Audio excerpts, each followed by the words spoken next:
नमस्कार युवा साथियों, कैसे हो आप सब। आशा करता हूँ, उम्मीद करता हूँ कि आप सब ठीक होंगे। साथियों, आज इस वीडियो के माध्यम से मैं मेरे छोटे बड़े सभी युवा भाई बहनों को मोटिवेशन देना चाहूँगा। और जिस प्रकार लगातार ये खबरें आ रही है रोज़ की ग्रुप पर, इधर उधर अखबारों में, सोशल मीडिया पर, कि भारतीय डाक विभाग के अंदर जो ग्रामीण डाक सेवक जीडीएस कर्मचारी है वो किस प्रकार अपना कहीं ना कहीं नुकसान कर रहा है, अपने परिवार वालों का नुकसान कर रहा है। ऐसा क्या हो रहा है कि एक सरकारी नौकरी लगने के बाद भी इंसान पता नहीं क्या सोच रहा है और उसको इतनी बड़ी जो है कहीं ना कहीं डिप्रेशन में आकर के ये कदम उठाना पड़ रहा है। साथियों, इस वीडियो को पूरा देखें ताकि आपको मोटिवेशन मिले। आपको बहुत ही बेहतरीन तरीके से मैं समझा रहा हूँ।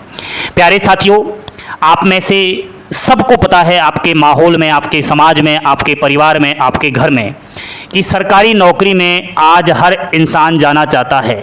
ऐसा शायद ही कोई इंसान होगा जो सरकारी नौकरी में नहीं जाना चाहता। लेकिन इसमें दुख क्या है ये कोई नहीं जानता।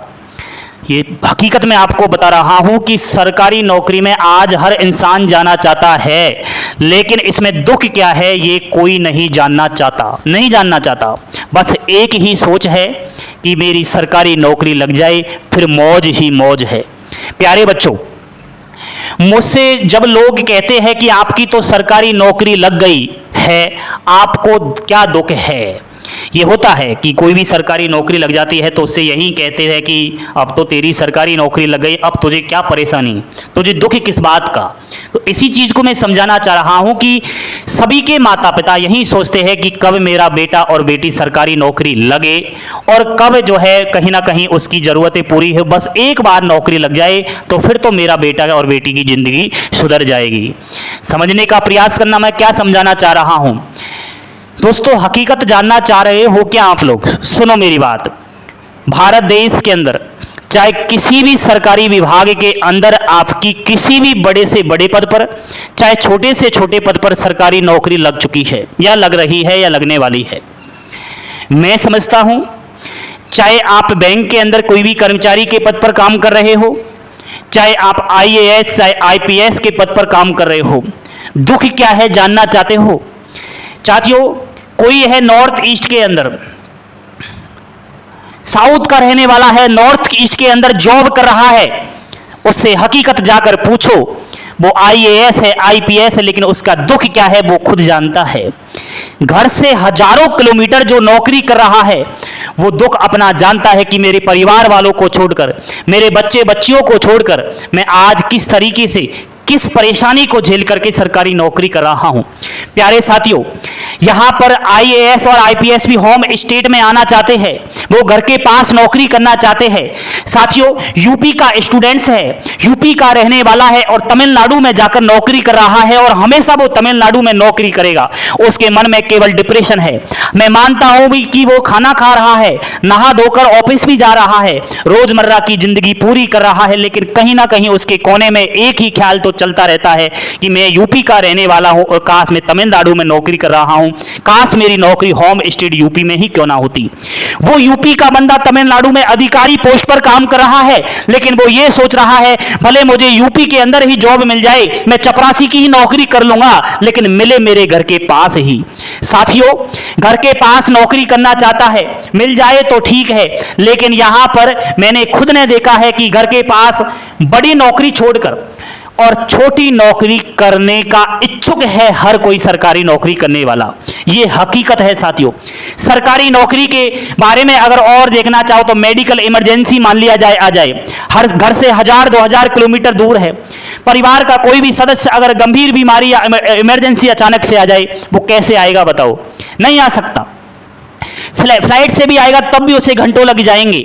साथियों, मान लिया जाए भगवान न करे परिवार में कोई बुढ़ा बुढ़ी है, दादा दादी है, डेथ हो जाती है, घर से बहुत दूर सरकारी नौकरी कर रहा है, क्या वो समय पर आ पहुंचेगा? नहीं आएगा। उसकी अस्थियां विसर्जन हो जाएगी, उसके टाइम पर भी वो नहीं आएगा। हकीकत ये है। दूसरी बात, छुट्टी को लेकर हमेशा परेशान रहता है कि कब मुझे छुट्टी मिले, कब मैं घर जाऊं, कब मेरे बच्चे बच्चियों को देखूं, कब परिवार वाले को देखूं। एंड टारगेट के नाम पर भी वह हमेशा परेशान रहता है। उसका जो अधिकारी होता है उसको टारगेट देता रहता है, समय पर उससे व्यवहार अच्छे से नहीं करता, उसका शोषण करता है। मैं बात कर रहा हूं साथियों भारतीय डाक विभाग के जीडीएस कर्मचारी की। ये खुद खबरें मैं आपको बोर्ड पर दिखा रहा हूं। इस प्रकार की सैकड़ों खबरें मेरे पास है। लगातार राजस्थान से खबर आ रही है, हरियाणा से खबर आ रही है कि एक एबीपीएम के पद पर काम कर रहा है और वह बीपीएम के टारगेट से परेशान होकर के अपने आप को समाप्त कर रहा है। उसके माँ बाप को जाने के बाद कितनी पीड़ा होगी वो माँ बाप ही जानते हैं। एक पोस्टमैन जो घर के पास आना चाहता है वो दुखी है, वो कह रहा है अपनी माँ से कि माँ मैं अपने घर के पास आना चाहता हूं, कैसे आऊं, मेरी ट्रांसफर नहीं हो रहा, ट्रांसफर नहीं होता। बताओ आप लोग, और आप कहते हो कि सरकारी नौकरी में आज हर इंसान जाना चाहता है। मानता हूं जाना चाहता है, लेकिन एक हकीकत क्या है वो आप जानना जरूर चाहोगे साथियों। सब कुछ भगवान पर छोड़ दो, मेरा तो कहना यह है। मैं मानता हूं सरकारी नौकरी अच्छी है, अगर सरकारी नौकरी लग जाती है तो आपका केवल अच्छे से जीवन यापन होगा और कुछ नहीं है। ये ठीक है, अच्छे से जीवन यापन होगा, बाकी कुछ नहीं है। मैं तो कहता हूं अपने पास, अपने घर के पास, अपने परिवारजनों के पास रहो, चाहे छोटी से छोटी नौकरी क्यों ना हो। आज एक डिफेंस का जवान नॉर्थ ईस्ट और छत्तीसगढ़ के जंगलों में जो है अपनी सेवा कर रहा है भारत माता की। उससे जाकर पूछो कि जवान का दर्द क्या होता है। साल भर हो गए, 2 साल हो गए, उसने घर के परिवारजनों के मुंह का चेहरा भी नहीं देखा। आप खुद यकीन करोगे इस बात को।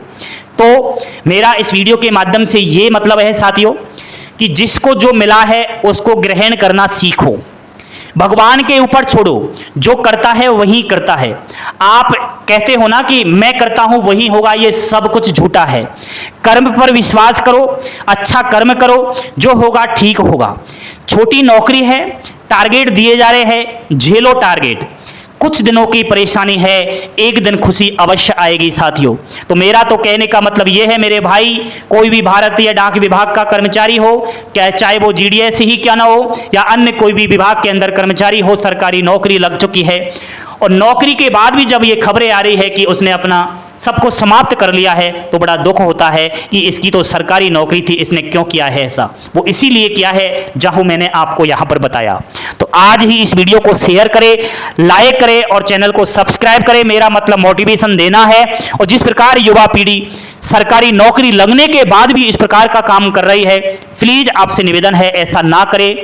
डिप्रेशन है, सबको है, लेकिन उस डिप्रेशन से लड़ना सीखे। उस डिप्रेशन से लड़ जाओगे तो आपकी जिंदगी सफल हो जाएगी।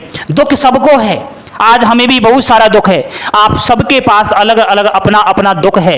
उस दुख से लड़ना सीखो, आपकी ताकत आपके काम आएगी, आपकी ऊर्जा आपके काम आएगी। अपना ही नहीं सही अपने माँ बाप का फिक्र रखो, अपने परिवारजनों का ख्याल रखो, ठीक है। तो कोई भी आपके जान पहचान में ऐसा कर्मचारी है जो डिप्रेशन का शिकार है, अब जो हुआ आज तक हुआ, लेकिन अब जब मेरे पास खबरें आएगी तो मैं तो यही समझूंगा, हो सकता है मेरी वीडियो उसके पास नहीं पहुंची हो, ठीक है। तो प्लीज आप ऐसा कदम ना उठाएं।